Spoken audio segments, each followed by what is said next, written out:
Let me tell you about the memo that's never coming. You know the one where your boss or the board or some committee of very official people sits you down and says, "We have reviewed everything and we've decided you are now allowed to lead your way. Trust your gut. Push back in the meeting. Run the team like you actually want to run it. Signed, everyone." You've been waiting on that memo. Some of you have been waiting for years. And today I want to lovingly hand you the truth. It does not exist. It was never in the mail. Nobody upstairs is drafting it. Welcome back to Lead with Spark. I'm Lynsey Mulder, and today's episode is for the leader who keeps holding back. Not because she lacks the skill, not because she lacks the vision, but because no one has officially told her it's okay to do things her way. If that's you, consider this episode your official notice. Let's talk about permission, who you think grants it, why you're still waiting for it, and how to start writing your own. Welcome to the Lead with Spark podcast, the show where real women lead with authenticity, show up with presence, and live out their purpose. I'm Lynsey Mulder, speaker, C-suite executive, family gal, travel junkie, and a firm believer that your leadership starts from within. Around here, we go beyond the fluff. We talk about the real stuff no one teaches you in leadership training. Your values, your superpower strengths, boundaries to stop burnout, and how to quit being the chaos coordinator of your own life. Whether you're building a business, leading a team, or just trying to stop feeling stuck in the daily grind, this is your space to get clear, get aligned, and finally lead with confidence. So let's cut the noise and reconnect with the spark that makes you, you. Let's go get our spark on. First, let's be fair to ourselves about how we got here, because this is not a character flaw, this is training. Think about it. Almost everything that made you successful early on was permission-based. You raised your hand and you waited to be called on. You got the grade, then the degree, then the offer letter. You got the performance review, the promotion, the title change. Every single level came with someone in authority stamping a piece of paper that said, "Approved, you may proceed." That system works beautifully, right up until it doesn't. Because somewhere in the middle of your career, the game quietly changes, but nobody tells you. The things that you get promoted early on for, following the playbook, executing flawlessly, being easy to manage, those are not the things that make you a great leader later. Great leadership requires judgment, voice, and originality. And here's the catch. Nobody stamps those.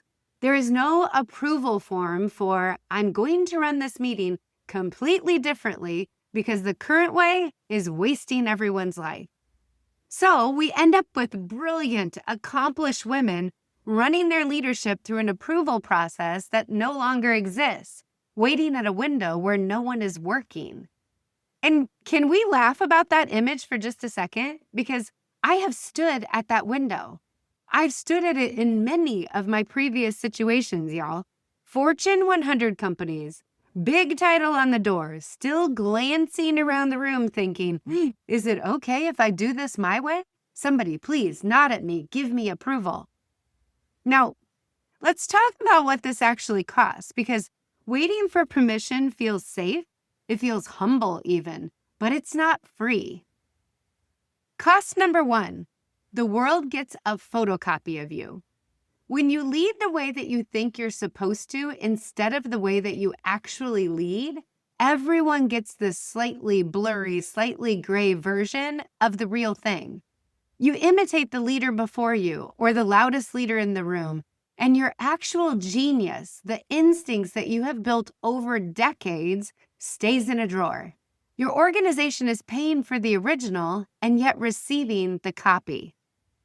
Cost number two, your ideas go unclaimed. You've been in this meeting. You have the thought, you hold the thought, you wait for the right moment, and then somebody else says a rougher version of your idea, and everybody loves it. That's a permission problem.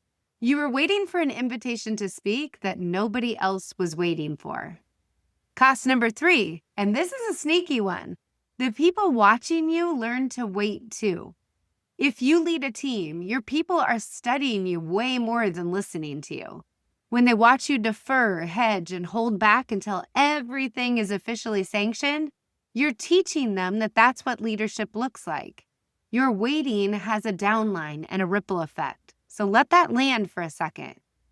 And cost number 4, it's the slow leak. Nobody burns out from working hard on things that they believe in, done in their way. You burn out from years of performing a version of leadership that is not yours. The gap between who you are and how you're allowed to show up, that gap is exhaustion.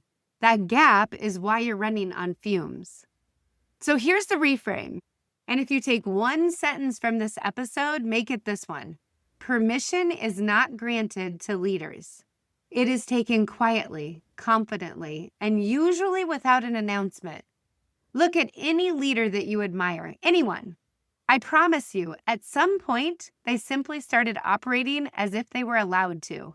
They didn't ask, they didn't circulate a proposal about becoming more authentic. They made a decision that their judgment was the credential, and they acted on it. And here's the wild part. The world almost always adjusts. People don't question someone who moves with quiet certainty. The questioning happens when you signal with your hedging and your hesitation that you're not sure you're allowed to be there. And I want to be clear about something because I can hear a few of you pushing back already. This is not about going rogue. This is not about ignore your boss and blow up the org chart. Real leadership still lives inside relationships and responsibilities. The permission that I'm talking about is not permission to skip accountability. It's permission to bring your actual self to the role that you already earned. You have been thoroughly vetted, my friend. You passed the interviews, the reviews, the years of delivering. The vetting is done. The only approval still outstanding is yours. All right, let's make this practical because you know I don't do inspiration without traction. Here are 3 permission slips to write yourself starting today. Permission slip number 1, the permission to lead in your own style. Here's the exercise. This week, do a little audit. Look at your calendar, your meetings, how you give feedback, how you make decisions, and ask one question about each. Am I doing this my way, or am I performing someone else's leadership? You will find at least one place where you're wearing a costume. So pick that one and run it your way instead. Maybe you cancel the status meeting that everyone secretly hates and you replace it with something that actually works. Maybe you give feedback in the direct, warm way that's natural to you instead of the sandwich formula from a training you sat through in 2009. One thing, your way. Notice that the sky does not fall. Notice, actually, that it worked better. Permission slip number 2. Permission to speak before you're certain. So many of us hold our voice until our idea is bulletproof. It's polished and pre-approved by our own inner legal department. Meanwhile, the meeting moved on 4 topics ago. Here's your new rule. In the first 10 minutes of your next meeting, contribute something. A question, a challenge, a half-formed idea, anything. Say, here's my initial intake, and let it be initial. Leaders don't wait to be certain. They think out loud and they refine in public. That's not recklessness, that's presence. Permission slip number 3, and this is a big one, permission to invest in yourself without earning it first. Oh, this one stings a little bit, doesn't it? Because so many of us treat everything for ourselves, like the coaching, the reset, the development, the retreat. We treat it as a reward that we have to deserve.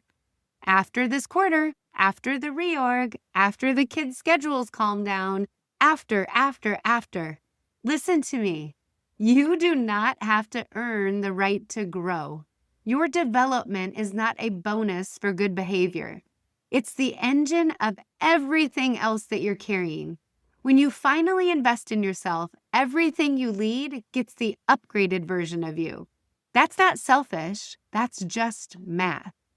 And here is a little trick that works. One I teach with non-negotiables too. Write the permission slip in present tense, like it's already true, not I will try to speak up more. I lead in my own voice. I decide without a committee in my head. I invest in myself because everything I lead depends on it. Put it somewhere that you will see it every morning. Read it out loud. Yes, I'm telling you, out loud. You're going to feel a little bit silly, but please do it anyway. Your brain believes what it hears you say, especially in your own voice. Now, I want to bring this home because there's a reason that this topic is on my heart right now. This October 15th through the 18th, Paula Shannon and I are hosting the Audaciously Unapologetic Retreat. It's at Savannah Wellness Resort and Spa in Carefree, Arizona. 4 days and 3 nights for high-performing women built all around clarity, confidence, and connection. It's coaching that gets underneath your patterns. Real wellness. I'm talking things like sound baths and yoga and meditation, all out in the desert sky with private dinners and a curated circle of women who will feel like the personal board of directors that you've been missing. This equates to probably 3 months of coaching because the content is built out especially for you. And here's what I've noticed in every conversation that I've had about this retreat. The women who need it most all say a version of the same thing. Oh, it sounds amazing. I just don't know if I can justify it. And I want to name what that really is. That's the permission problem, wearing a travel disguise. Nobody is going to officially authorize 4 days for you. Your company won't send you a memo. Your family won't hold a vote. Your calendar will never volunteer an opening. Deciding to come is the first permission slip. And I've watched what happens next. Permission to attend becomes permission to be honest, which becomes permission to be authentic, which becomes permission to lead the way that only you can lead.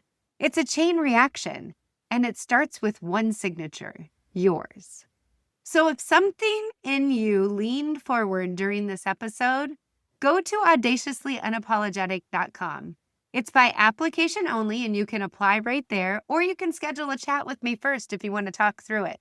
No pressure, just a real conversation about whether this is your room. Here's your homework either way. Write one permission slip this week, your way, out loud, present tense. Because the memo isn't coming, friend. You're the sender now. Until next time, lead with spark, sign your own permission slips, and be audaciously unapologetic. I'll see you soon. Well, that's it for today. Thanks for being here and for doing the work to lead yourself first. If this episode sparked something for you, take a second to subscribe, leave a review, or share it with another woman who's ready to own her leadership. And remember, the way you lead your life is the way you lead everything else. If you or your organization are looking for a speaker, an impactful workshop, or an executive coach, head over to lynseymoulder.com and let's connect. Keep showing up. Keep leading with spark. You got this. I'll see you next time.